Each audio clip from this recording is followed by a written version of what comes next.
Ooh, ooh, ooh. Check this out.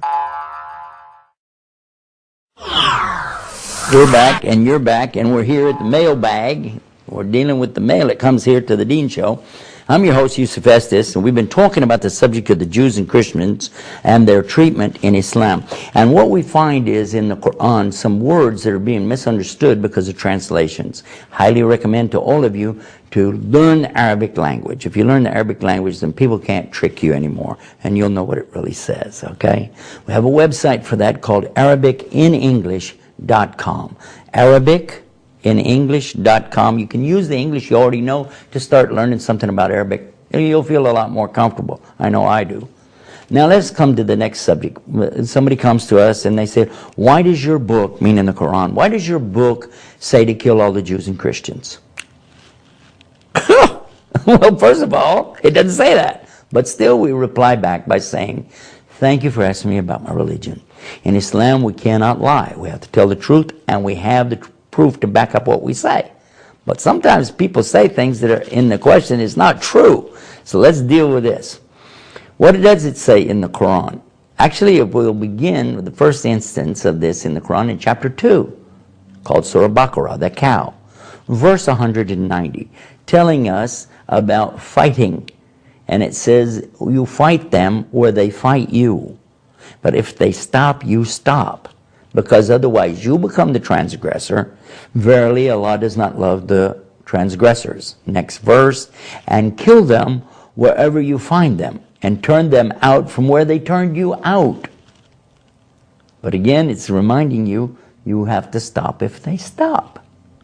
Now, let's deal with a couple of words here. Actually, in Arabic, it really doesn't say fight, and it really doesn't say kill. You know, it does and it doesn't. Let me explain why. The word fight, sometimes translated as slay, slaughter, and things like this, doesn't really work. Let me explain why. The word in Arabic doesn't change. It's from the same root. It's qitl or qital. The first instance, it's talking about engaging in mortal combat. That's why it uses a form of this word. It's not fight like put up your dukes or martial arts or something like that. No, it's the kind of fighting that can result in death. It is combat. So use combat here and you'll see how it makes sense. Combat them if they combat you. But if they stop, then you stop. Otherwise, you're the transgressor. Move to the next verse. Kill them in combat if they're killing you in combat. But again, if they stop, you have to stop. You know, it says to turn them out from where they turned you out. Now this is another key, because nowhere in here so far have we heard anything about Jews and Christians, because it wasn't talking about Jews and Christians. It was saying turn them out from where they turned you out. It was particularly talking about one instance that took place in the early days when the Muslims were literally thrown out of their own homes, off of their own land, away from their own property. Their property and all of the contents was seized by these people, the pagan idolaters of Mecca, their own relatives. And their women were abused, raped, and they were killed and slaughtered, turned out into the desert, and left for over 2 years to die. If it weren't for the soft hearts of a few folks, they would have all died. They migrated then to Medina, a faraway city. And in that place, they were able to become stronger. There were more people that came into Islam, and they wanted to perform what is called pilgrimage or Hajj to Mecca.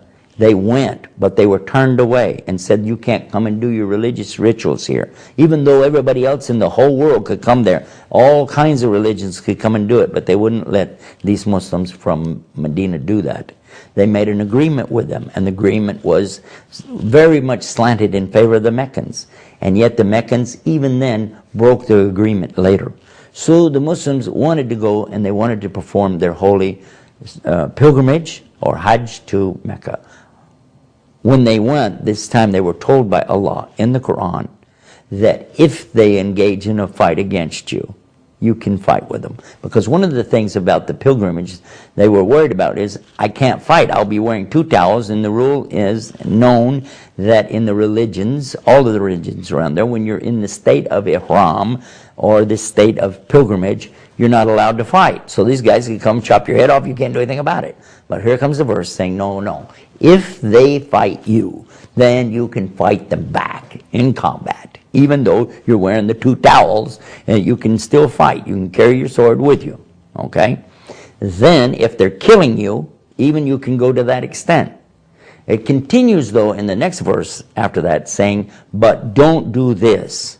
Don't do this in the holy place. The holy place, or the sanctuary, unless they're doing that to you there in the sanctuary. And again, you can defend yourself. And this is what it's talking about. It also uses a word in Arabic, which is fitna. It says this qitl, this kind of combat and killing, is still not as bad as the fitna that's going to be caused if you don't do it. Because when people are killing you, this is a fitna. And you must respond back. So anytime there's acts of aggression or terrorism against you and the Muslims in general, then you've been ordered now to go and fight back and stop it as much as you can, and then if they stop, you have to stop. I hope this clarified some of the questions you might have on this subject, and if you have more about this, I want you to visit our internet website to get clarification. Go to the IslamNewsroom.com and type in this word harsh in the box, and they'll give you the harsh questions. You get a list of them, or in this case, what you want to type in is combat to get this particular story. Until next time, this is Yusuf Estes saying peace. Peace be upon you. Wassalamu alaikum.